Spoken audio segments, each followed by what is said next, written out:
The sun had not yet risen over the parched landscape of Rajasthan, but the air was already thick with the taste of grit.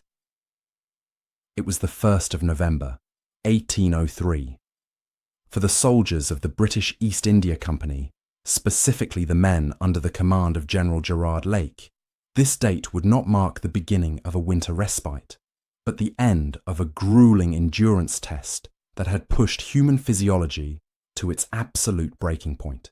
They had been marching for hours, a relentless, lung-burning pursuit across 25 miles of unforgiving terrain. The British column was a ragged snake of scarlet wool and sepoy linen, winding its way toward the village of Laswari. These men were exhausted, their uniforms stained with the sweat and dust of the Indian plains, their canteens running dry. They were chasing the remnants of the Maratha Empire's northern army, a force that had been the dominant power in the region for generations. But as the dawn light began to bleed across the horizon, revealing the dry riverbeds and the swaying fields of tall, surput grass, the British vanguard realized they were not chasing a fleeing rabble. They were running headlong into a fortress of flesh and iron. General Gerard Lake rode at the head of this dust-choked column. At 59 years old, Lake was a relic of an older style of warfare, a fire-eater who believed that the presence of a commander at the very front of the line was worth 1,000 muskets. He was tired, his horses were tired, and his infantry was miles behind, struggling to keep pace with the cavalry. Lake's intelligence suggested that the Maratha forces were attempting to slip away, to retreat and regroup for a fight on another day. It was this belief that drove him forward with a desperate urgency. In the mind of the general, delay meant failure. If the Marathas escaped the trap now, the war might drag on for years. However, the dust cloud that hung over the fields near Laswari concealed a terrifying reality. Hidden within that choking haze was not a disorganized retreat, but a highly disciplined army waiting in battle order. This was the flower of the Maratha military, the legendary Deccan Invincibles. These were not irregular feudal levies. They were professional battalions trained by French officers, most notably the departed Pierre Quillier-Perron. They drilled like Europeans, they marched like Europeans, and most critically, they handled artillery with a proficiency that rivaled the best gunners of Napoleon's France. As the British advanced guard, composed primarily of light dragoons, crested the rise, the full scope of the deception became clear. The Marathas were not running. They had deployed in a massive defensive crescent, their left flank anchored on the village of Laswari, their right tucked into a ravine. Between these points stood a wall of 30,000 men. But it was not the infantry that froze the blood of the British dragoons. It was the guns, 70 heavy cannon, dark iron beasts capable of tearing entire regiments apart, were positioned along the Maratha line. The tall grass, which grew to the height of a man's chest, masked their positions perfectly. The Maratha gunners, veterans of a dozen campaigns, stood ready with slow matches burning. They had chained their cannons together with heavy iron links, a tactical innovation designed to prevent cavalry from riding between the guns to sabre the crews. It was a barricade of iron, intending to force any attacker into a suicidal frontal assault. General Lake, peering through the morning haze, made a decision that would define the bloody nature of the day. He had only his cavalry with him. His infantry, including the stalwart 76th Regiment, was still hours away, trudging through the heat. A cautious commander would have halted, waited for the foot soldiers and the heavy guns, and formed a proper line of battle. But Lake feared that the dust cloud meant the enemy was preparing to withdraw. He believed he had to pin them down immediately or lose the prize forever. At 6 o'clock in the morning, with the sun just beginning to bake the battlefield, Lake ordered his cavalry to attack. It was a gamble of staggering proportions, a few thousand horsemen riding against an entrenched army of 30,000, supported by heavy artillery. As the trumpets sounded the charge, the silence of the morning was shattered. The ground began to tremble under the hooves of the dragoons, and the devil's wind, the roar of the Maratha Grand Battery, erupted. The Battle of Laswari had begun, not with a maneuver, but with a collision. The charge of the British cavalry was a spectacle of doomed magnificence. The 8th, 27th and 29th Light Dragoons, alongside the native Sawars, galloped into the teeth of the Maratha position. From a distance, it looked like a sweeping tide of horseflesh and sabre points. But as they closed the distance, the geometry of the battlefield turned against them. The tall surput grass, which had hidden the enemy guns, now served to obscure the uneven ground, causing horses to stumble and break stride just as the Maratha gunners applied their slow matches to the touch holes. The result was instantaneous carnage. The Maratha artillery did not fire round shot, aimed to knock down walls or bounce through ranks. At this range, they fired canister, tins packed with musket balls that burst upon leaving the muzzle, turning each cannon into a giant shotgun. The lead squadrons of the British cavalry simply evaporated. Horses and riders were shredded by the hail of lead, their momentum arrested by a wall of physics that no amount of courage could overcome. Those dragoons who miraculously survived the initial volley and reached the gun line found a new, horrific surprise waiting for them. As they reined in their foaming mounts, expecting to slash down the gunners and spike the vents of the cannons, they found their path blocked by heavy iron chains. The Maratha engineers had linked the carriages of their batteries together, creating a continuous, impenetrable barrier. The British horses, terrified by the noise and the smell of blood, refused to jump the iron links. The cavalry was trapped, pressing against the very muzzles of the guns they had come to capture. The Maratha gunners, fighting with a ferocity that stunned the British officers, did not flee. They ducked under the axles of their cannons, sheltered by the heavy wood and iron, and slashed at the legs of the British horses with their curved tulwars. It was a chaotic, swirling melee in the dust, where the superior reach of the cavalry sabre was nullified by the crouching position of the enemy. General Lake, watching his squadrons being whittled away for no tactical gain, realized his error. The cavalry could not break this line alone. With a heavy heart, he ordered the recall. The dragoons, leaving a carpet of fallen men and horses behind them, wheeled about and retreated out of canister range, but the ordeal was far from over. For the next several hours, a strange and terrible paralysis descended upon the field. General Lake could not retreat, for that would turn a repulse into a rout, yet he could not attack until his infantry arrived. He was forced to hold his ground. The British cavalry regiments formed up just out of reach of the smaller guns, but they were still well within the range of the heavier Maratha siege pieces. From 7 in the morning until nearly noon, the British army became a stationary target. The sun climbed higher, baking the plains and turning the dust-choked air into a stifling oven. Through this heat, the Maratha heavy artillery kept up a relentless, methodical bombardment. Cannonballs ploughed through the stationary ranks of men and horses. There was no glory here, only the grim mathematics of attrition.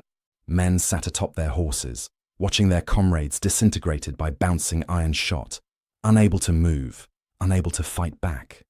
They simply had to sit and wait for the infantry, while the devil's wind howled around them. It was not until the sun was at its zenith, high noon, that a different kind of dust cloud appeared on the horizon. It was the British infantry. They had marched 25 miles since the middle of the night, driven forward by the desperate pace set by their commanders.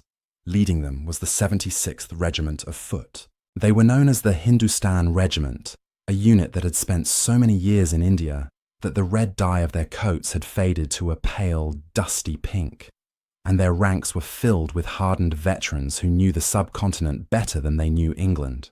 They arrived at the battlefield not as fresh reinforcements, but as men pushed to the limit of human endurance.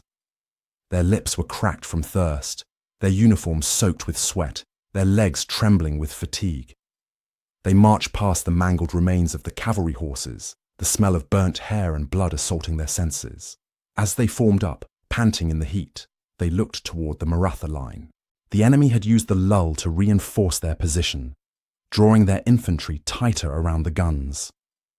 The 76th, comprising fewer than 1,000 men, along with the native infantry battalions, looked woefully insignificant against the mass of 30,000 waiting across the field.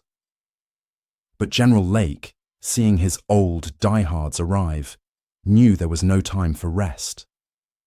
The battle had to be decided now, or not at all. The arrival of the infantry brought a momentary lull to the battlefield, a strange suffocating silence that hung heavy in the midday heat. General Lake, observing the exhausted state of his newly arrived troops, knew that to throw them immediately into the meat grinder of the Maratha line was a recipe for disaster. These men had marched all night and half the day. Their water canteens were dry and their legs were leaden. Yet, the strategic imperative remained unchanged. The Maratha guns had to be taken. In a final attempt to avoid the slaughter that seemed inevitable, Lake attempted a diplomatic gambit. He sent an offer of terms across the lines. If the Maratha commanders would surrender their artillery and abandon the field, they would be allowed to march away with their lives and their honor intact. For an agonizing hour, it seemed as though the offer might be accepted. The Maratha firing ceased.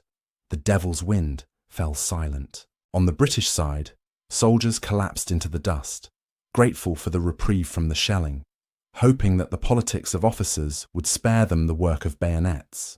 However, the silence of the Laswari plain was a deception. Whether through a breakdown in the Maratha chain of command, or a calculated ruse to allow their infantry to reposition, the truce disintegrated as quickly as it had formed. Around 1 o'clock in the afternoon, just as Lake was preparing to formalize the surrender, the Maratha line erupted once more. A fresh, furious bombardment tore into the British positions, signaling that there would be no negotiation. The time for talking was over. The issue would be decided by blood. Lake's reaction was immediate and uncompromising. He had tried maneuver, and he had tried diplomacy.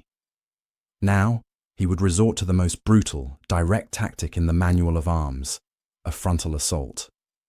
But Lake faced a critical tactical problem. The Maratha front was too wide, extending over 2 miles, and his own force was pitifully small.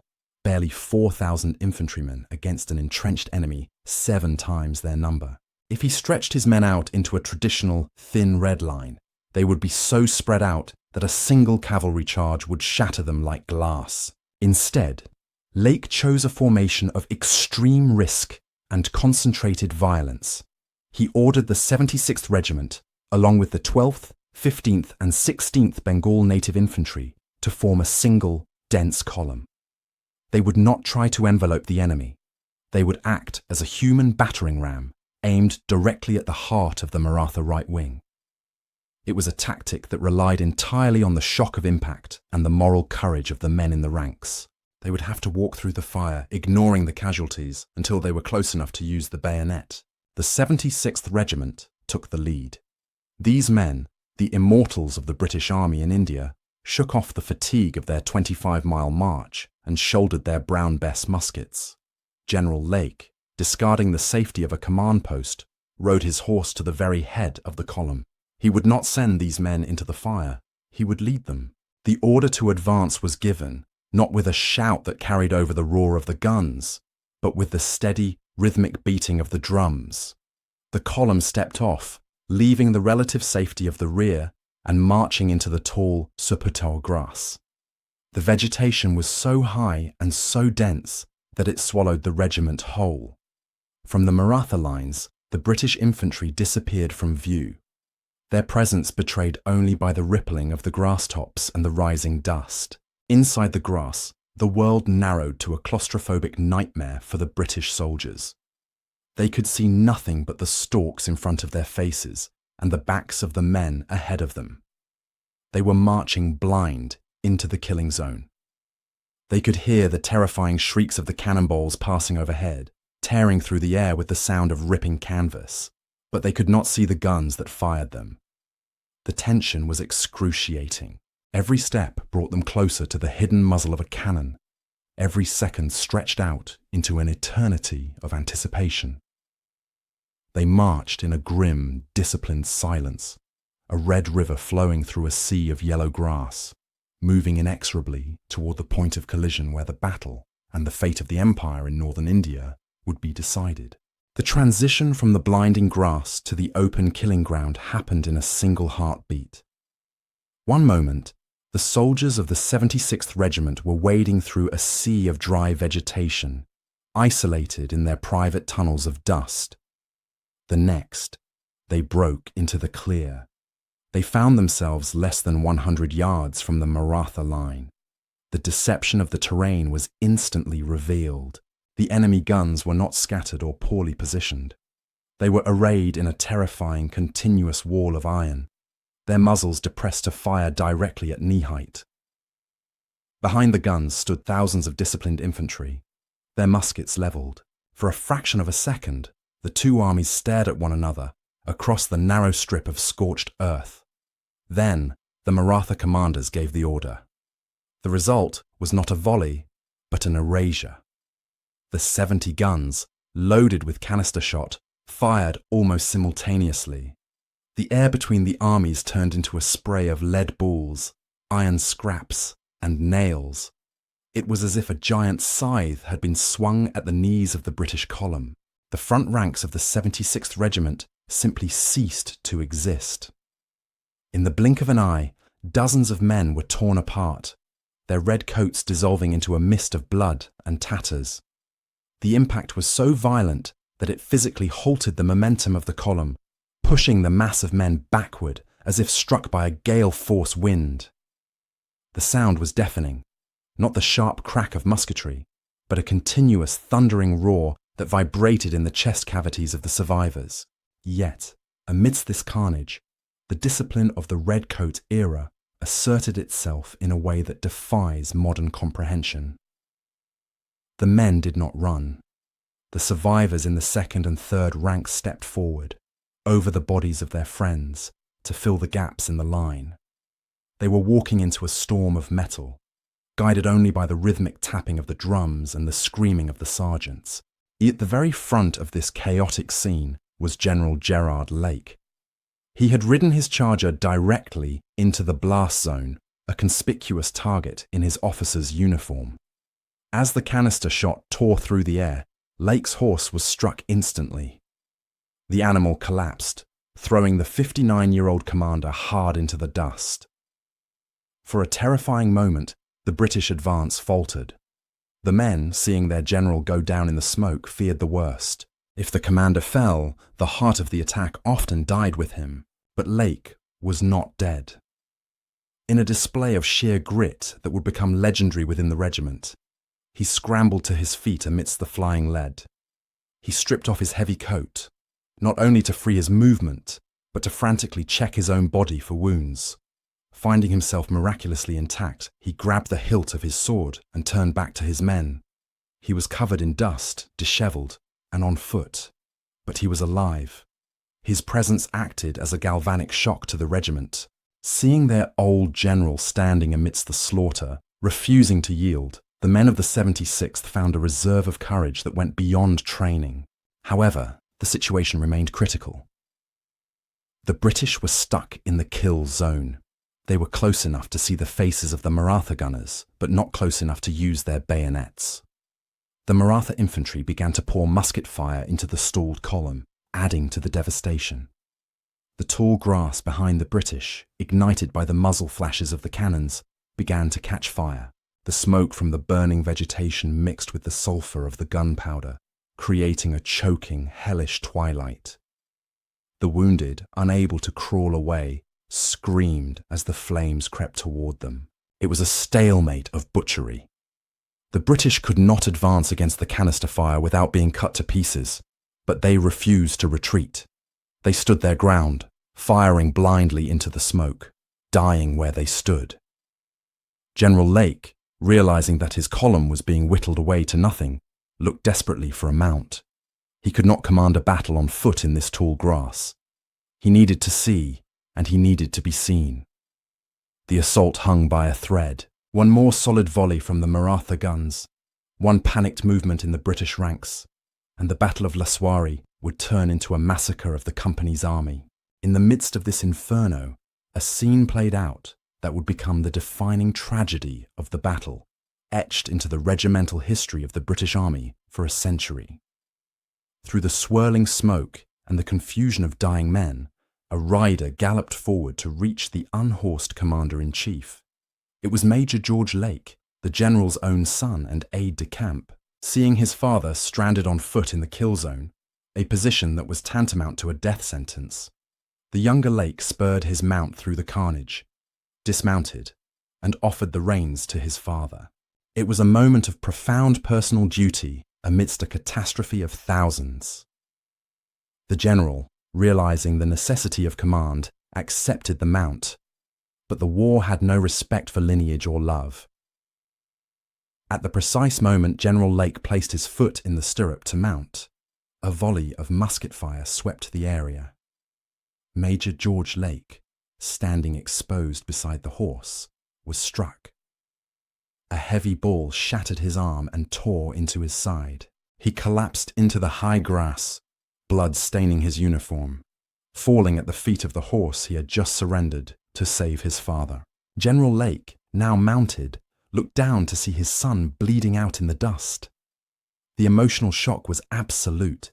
For a fleeting second, the general was not a commander, but a father watching his child die. He made to dismount, to kneel beside the boy, but the roar of the battle snapped him back to the terrible reality of his position. Around him, hundreds of men were depending on his leadership for their own survival. If he stopped to grieve now, they would all die. With a heart turned to stone, General Lake turned his face away from his fallen son and looked back toward the enemy line. The personal anguish was instantly transmuted into a cold, terrifying rage. The horror of the moment was compounded just yards away. Major General Ware, commanding the right wing of the assault and rallying the sepoy battalions of the 12th and 16th Native Infantry, was shouting orders to steady the line. In mid-sentence, a cannonball fired from the Maratha battery at point-blank range struck him. The projectile, weighing over 12 pounds and travelling at supersonic speed, took the general's head clean off. His body remained upright in the saddle for a ghastly second before toppling over. The violence was so sudden, so total that it threatened to break the nerve of the troops entirely. The British force was now teetering on the edge of annihilation. They had lost their primary field commanders. Their general was soaked in the blood of his son, and the canister shot was cutting swaths through their ranks. The 76th Regiment had lost nearly a third of its strength in 10 minutes. The native infantry battalions were wavering, their formation shaken by the loss of Ware. But it was in this crucible that the discipline of the era produced its most paradoxical effect. Instead of breaking, the men became possessed by a collective fury. Seeing their old general mounted once more, his sword pointing not to the rear, but directly at the guns that had butchered them, the panic evaporated.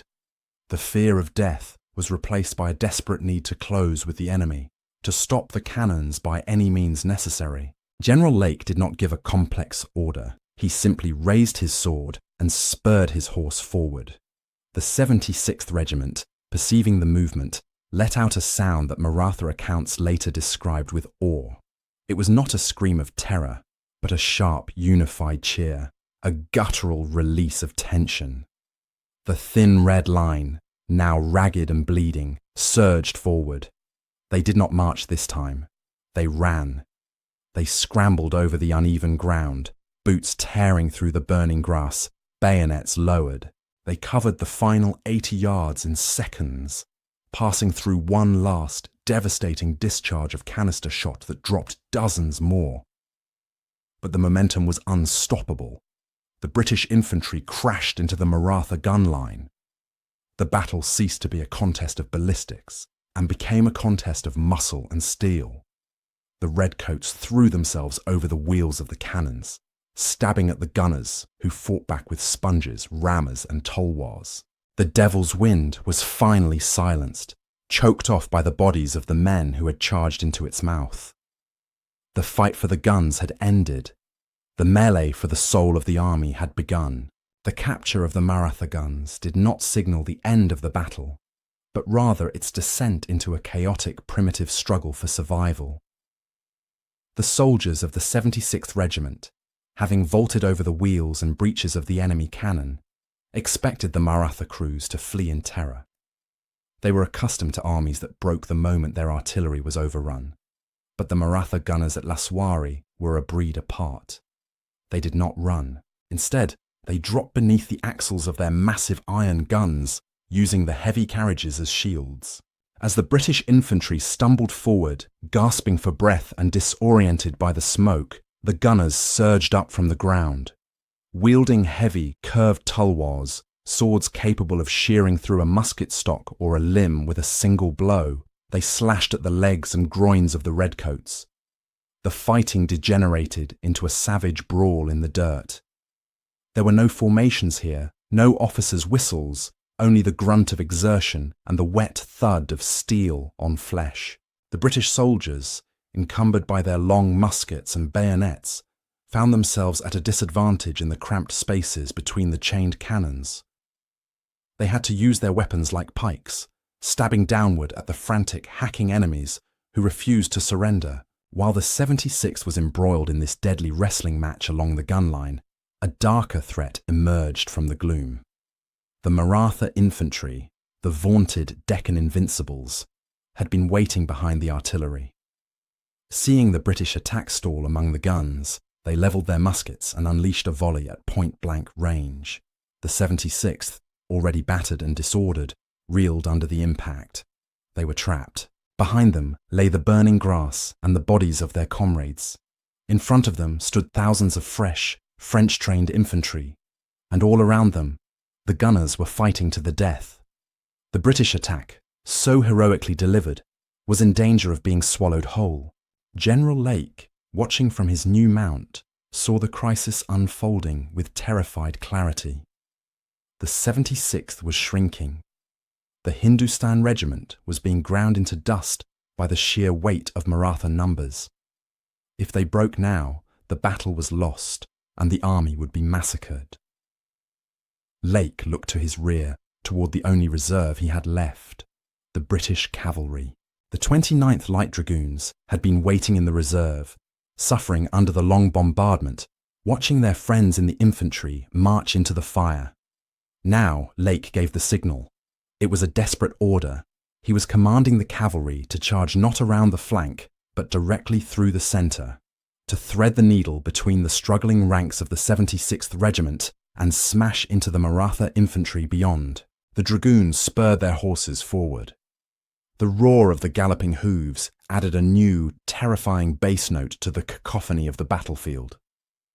As they approached the rear of the 76th, the infantrymen, sensing the vibration of the ground, instinctively pressed themselves together to open gaps in their line.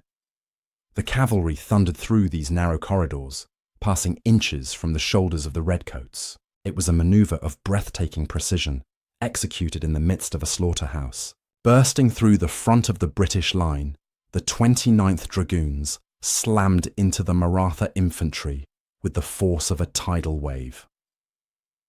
The psychological impact was devastating. The Maratha soldiers, who had been focused on the bayonet fight to their front, suddenly found themselves overrun by heavy horses and flashing sabres. The momentum of the charge carried the dragoons deep into the enemy mass, shattering the cohesion of the battalions. The Deccan Invincibles, who had stood firm against artillery and infantry, finally began to crack under the shock of the horsemen. Simultaneously, the native infantry battalions on the British wings, inspired by the sight of the dragoons, renewed their own assault. The battlefield became a swirling vortex of dust, smoke, and violence. The rigid lines of the 18th century tactics dissolved entirely. It was now a hunt. The British cavalry, maddened by the hours of passive suffering under the bombardment, showed little mercy. They rode down the broken formations, pursuing the retreating Maratha units into the ravines and the riverbeds. The structure of the Maratha army, so imposing and disciplined just an hour before, had been smashed by the hammer blow of the combined arms assault. As the sun began to dip below the horizon, painting the sky in violent hues of orange and bruised purple, the cacophony of the day slowly bled away. The roar of the cannons, which had dominated the senses for 8 hours, was replaced by a sound far more unsettling: the low collective moan of thousands of wounded men. The Battle of Laswari was over. The British had secured the field, but as the dust settled, the survivors looked around, not with the elation of victory, but with the hollow, 1,000-yard stare of men who had walked through hell. The scene that greeted General Lake as he rode across the captured position was apocalyptical. The 71 Maratha guns, the iron prizes of the day, stood silent now, their barrels hot to the touch. But it was what lay around them that silenced even the most hardened veterans of the company army. The Maratha infantry had not fled in a panic, as was so often the case in colonial warfare. They had died where they stood. Entire battalions lay in straight lines, cut down in their ranks, their muskets still clutched in dead hands. The gunners lay draped over their cannons, hacked to pieces but refusing to abandon their charges. It was a testament to their discipline and the training of their French officers. They had fought with a valour that commanded the absolute respect of their British conquerors. For the 76th Regiment, the victory was a graveyard. They had marched onto the field with the swagger of the immortals, but they ended the day as a shattered remnant. Nearly 1 in 3 men of the regiment had fallen. The officers' mess was decimated. Captains, lieutenants, and ensigns lay dead in the burnt grass. The survivors, too exhausted to celebrate, simply collapsed among the bodies of the enemy. They had no water, no food, and no strength left to pitch tents. They slept where they fell, using the cold iron of the captured cannons as pillows, surrounded by the stench of burnt flesh and gunpowder. General Lake, the architect of this bloody triumph, was a man consumed by physical and emotional agony. He had 2 horses shot out from under him. His uniform was torn, and his body was bruised from his fall. But his primary concern was personal. Amidst the chaos of the casualty clearing stations, where surgeons worked with saw and knife by the light of flickering lanterns, he found his son. Major George Lake was alive, but gravely wounded. The sight of his son, pale and bloodied but breathing, offered the general the only measure of relief in a day defined by loss. The cost of Laswari was staggering. Between the 2 armies, nearly 7,000 men lay dead or wounded on the plain. The British had lost over 800 of their best troops, a catastrophic number for a small colonial expeditionary force. The Maratha army had effectively ceased to exist as a fighting force in northern India. Their guns, their stores, and their veteran battalions were gone. The devil's wind had blown itself out, but it had stripped the land bare in the process. In the grand tapestry of British military history, the name Laswari is often obscured by the shadow of a different battle fought just weeks earlier. Assaye. At Assaye, the future Duke of Wellington, Arthur Wellesley, won a brilliant tactical victory that would launch his career toward Waterloo and immortality. But for the soldiers who served in India, for the men who knew the smell of the dust and the heat of the plains, Laswari was the true test. General Lake, writing in his dispatch the following morning, did not speak of brilliance or manoeuvre. He wrote simply and starkly, "I never was in so severe a business in my life or anything like it." He recognized that Laswari was not won by the genius of a general, but by the sheer, bloody-minded endurance of the common soldier. It was a victory of the bayonet over the cannon, of discipline over physics. The strategic consequences were monumental. In a single afternoon, the power of the Maratha Empire in the north was broken. The British East India Company was no longer just a trading power with an army. It was now the master of the Mughal heartland. The capture of the 71 guns at Laswari meant that no native power in the region could challenge British supremacy for another generation. The dream of a French-aligned India, capable of threatening British interests from the rear during the Napoleonic Wars, died in the tall grass alongside the Maratha gunners. Yet as the years passed, the memory of Laswari faded. The 76th Regiment would eventually return to England, their ranks replenished, their faded pink uniforms replaced with fresh scarlet. The story of the thin red line charging the guns, of the general and his son, of the dragoons smashing the invincibles, became a footnote in dusty regimental histories. But if one looks closely at the history of the empire, the Battle of Laswari stands as a grim reminder of the reality of empire building. It was not a parade of flags and glory. It was a brutal, intimate struggle in the dirt, fought by men pushed beyond the limits of fear. It proved that the redcoat machine was terrifying, not because it was invincible, but because it was relentless. At Laswari, 4,000 men walked into the mouth of 30,000, and through a combination of arrogance, courage, and desperate violence, they broke the back of an empire. The sun set on the Maratha Confederacy that day, and it rose on the undeniable, if bloody, dawn of the British Raj. Thank you for listening to our story. If you found this history as fascinating as we did, please like this video and subscribe to British War History for more. We read all of your comments, so be sure to leave your thoughts below. We'll see you in the next video.